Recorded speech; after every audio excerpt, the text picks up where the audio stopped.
The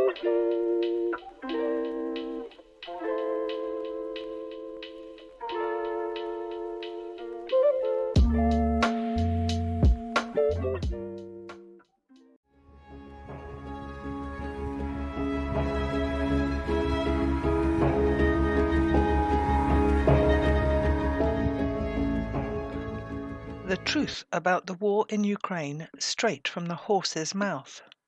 Retired German general lays out a few key facts for the hard of learning. German Chancellor Angela Merkel, Ukrainian President Petro Poroshenko, and Russian President Vladimir Putin signed the Minsk Accords, aimed at bringing an end to war in Ukraine back in 2015.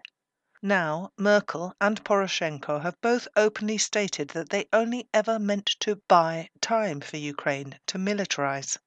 Despite the fact that so many imperialist lies concerning the proxy war against Russia have been exposed, politicians and media continue to try to palm us off with a narrative that doesn't stand even the most casual scrutiny.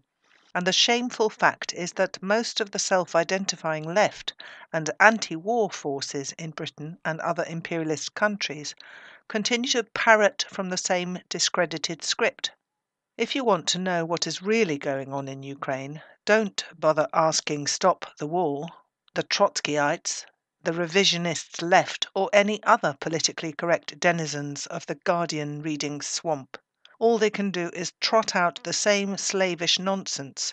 Quote, Putin is a dictator, Russia is imperialist, support neither Washington nor Moscow, pray for peace, end quote. No, if you want to know what is going on, straight from the horse's mouth, as it were, then listen to the testimony of a witness with impeccable imperialist credentials. Before he retired, General Harold Kujat was head of the German army from 2000 to 2002, going on later to chair the NATO Military Committee. No peacenik he, but here is some of what he told a Swiss newspaper on the 18th of January. How Boris Johnson sabotaged the Istanbul peace agreement in April. Quote, the longer the war lasts, the more difficult it becomes to achieve a negotiated peace. That is why I found it so regrettable that negotiations in Istanbul in March were broken off despite great progress and a thoroughly positive outcome for Ukraine. In the Istanbul negotiations, Russia had apparently agreed to withdraw its forces to the line of the 23rd of February, i.e. before the attack on Ukraine began. Now, complete withdrawal is repeatedly demanded as a prerequisite for negotiations. Ukraine had pledged to renounce NATO membership and not allow the stationing of any foreign troops or military installations. In return, it would receive security guarantees from any state of its choice. The future of the occupied territories was to be resolved diplomatically within 15 years, with the explicit renunciation of military force. According to reliable information, then British Prime Minister Boris Johnson intervened in Kiev on the 9th of April and prevented a signing. His reasoning was that the West was not ready for an end to the war. It is outrageous that the gullible citizen has no idea about what was being played here. The negotiations in Istanbul were well known publicly, and that an agreement was on the verge of being signed. But from one day to the next, not another word was heard about it. End quote. How Russia is responding to NATO expansionism. Quote, no, this war is not about our freedom. The core problems causing the war to begin and still to continue today, although it could have ended long ago, are quite different. Russia wants to prevent its geopolitical rival, the USA, from gaining a strategic superiority that threatens Russia's security, be it through Ukraine's membership in US-led NATO, be it through the stationing of American troops, the relocation of military infrastructure, or joint NATO maneuvers.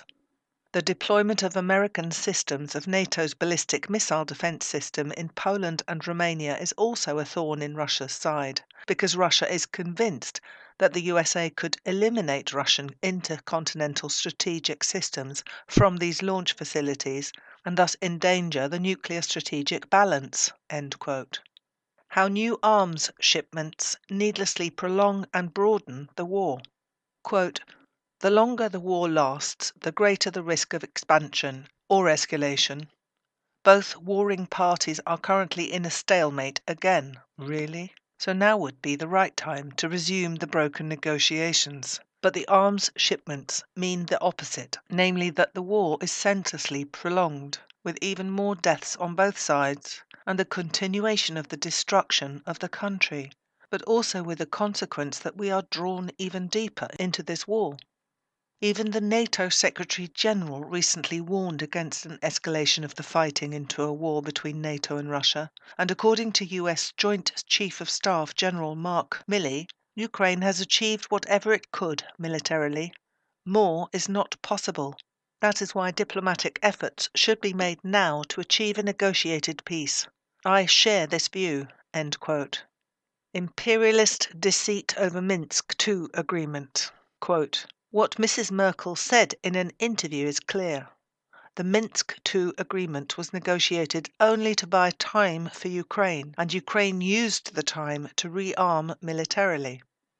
Russia understandably calls this fraud, and Merkel has confirmed that Russia was deliberately deceived. You can judge that any way you like, but it is a blatant breach of trust and a question of political reliability.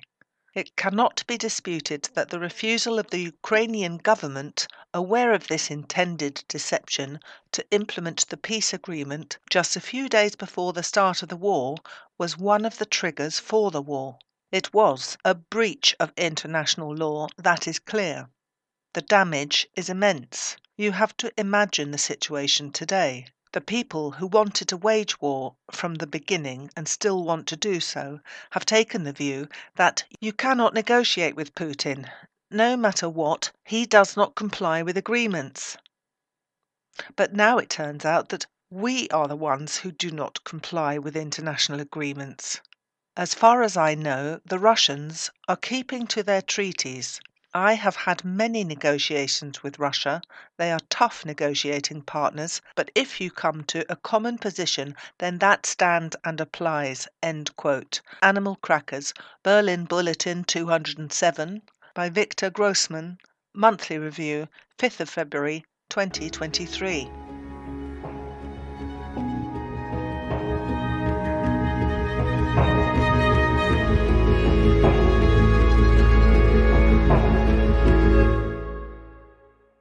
Thanks for listening to Proletarian Radio.